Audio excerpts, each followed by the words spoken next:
এবং আওয়ামী লীগ এস্টাবলিশ যদি হয় তাহলে আপনি এনসিপিও রক্ষা পাবে না, জামাতও রক্ষা পাবে না, এমনকি বিএনপিও কিন্তু তাদেরও রক্ষা হবে না। এই স্যাক্রিফাইস করতে যদি তারা ব্যর্থ হয় তো রাষ্ট্র ব্যর্থ হবে, একই সঙ্গে রক্তপাত বাড়বে, আরও সংঘর্ষ সহিংসতা বাড়বে। এই সুযোগে আওয়ামী লীগও তাদের সুযোগ বুঝে তারা ঝোপ বুঝে কোপ মারবে, এটা সময়ের অপেক্ষা। ডকুমেন্টারিতে যেটা রাষ্ট্রপতি স্পষ্টই করলেন যে যেই ডকুমেন্টারিতে আবু সাইদ নাই, যেই ডকুমেন্টারিতে আসিফ মাহমুদ নাই বা নাহিদ ইসলাম নাই, যতই বিতর্কিত হোক বা তারা দায়িত্ব পালন করতে গিয়ে তাদের ব্যর্থতা থাকতে পারে, তাদের ভুল ত্রুটি থাকতে পারে, কিন্তু এগুলি তো একটু সরকারেরও একটু এই বিষয়গুলোতে একটু সিরিয়াস হওয়া দরকার ছিল যে আমি সব পক্ষগুলোকে ডকুমেন্টারিতে নিয়ে আসছি। হ্যাঁ, বিভাজনটা কিন্তু এভাবেই তৈরি হয়।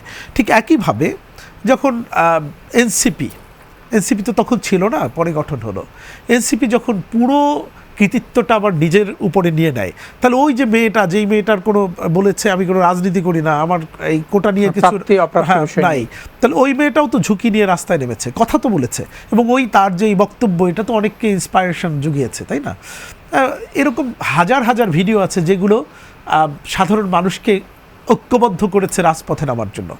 এখন এটা যদি কেউ মনে করে যে এনসিপি বলুন বা অন্য কোনো দল বলুন, সবাই নিজের উপরে ক্রেডিট নিতে চায়, এবং আজকে প্রধানমন্ত্রীকে ধন্যবাদ, তিনি কিন্তু বলেছেন যে জুলাইয়ের আন্দোলন কোনো একক কৃতিত্ব নয়,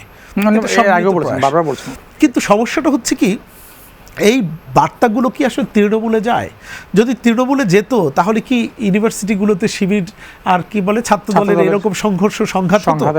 তাহলে তো তারা এনিহাও যে না আমাদের প্রধানমন্ত্রী যেহেতু সবাইকে কৃতিত্ব দিচ্ছে, যেখানে শিবির ছিল, যেখানে ছাত্রদল ছিল, যেখানে অরাজনৈতিক মানুষ ছিল, সুতরাং আমরা কেন মারামারি করব সামান্য স্বার্থের দ্বন্দ্ব নিয়ে? তো এই দ্বন্দ্ব যত বেশি আসলে স্বার্থের দ্বন্দ্ব, স্বার্থের সংঘাতের কারণেই মূলত এই দ্বিধা বিভক্তি চলে আসছে। তবে আপনি এটা মনে রাখবেন, এই দ্বিধা বিভক্তি যত বাড়বে তত আওয়ামী লীগ কিন্তু স্টাবলিশড বেশি হবে, এবং এটা যতক্ষণ এবং আওয়ামী লীগ স্টাবলিশ যদি হয় তাহলে আপনি এনসিপিও রক্ষা পাবে না, জামাতও রক্ষা পাবে না, এমনকি বিএনপিও কিন্তু তাদেরও রক্ষা হবে না। যদিও আমার ধারণা এটি একেবারেই অসম্ভব একটা বিষয়, কারণ যে একবার দেশ ছেড়ে পালিয়ে যায় তার ফিরে আসা এটি পৃথিবীর ইতিহাসে বিরল। সুতরাং এই যে কোনো মূল্যে জুলাইকে কেন্দ্র করে, জুলাইয়ের চেতনাকে ঘিরে ঐক্যবদ্ধ থাকা এটি খুব জরুরি, এবং এই ক্ষেত্রে প্রত্যেকটা দল, এনসিপি বলুন, জামাত বলুন এবং সরকার বলুন, প্রত্যেকের সর্বোচ্চ স্যাক্রিফাইস থাকা দরকার। এই স্যাক্রিফাইস করতে যদি তারা ব্যর্থ হয় তো রাষ্ট্র ব্যর্থ হবে, একই সঙ্গে রক্তপাত বাড়বে, আরও সংঘর্ষ সহিংসতা বাড়বে। এই সুযোগে আওয়ামী লীগও তাদের সুযোগ বুঝে তারা ঝোপ বুঝে কোপ মারবে, এটা সময়ের অপেক্ষা।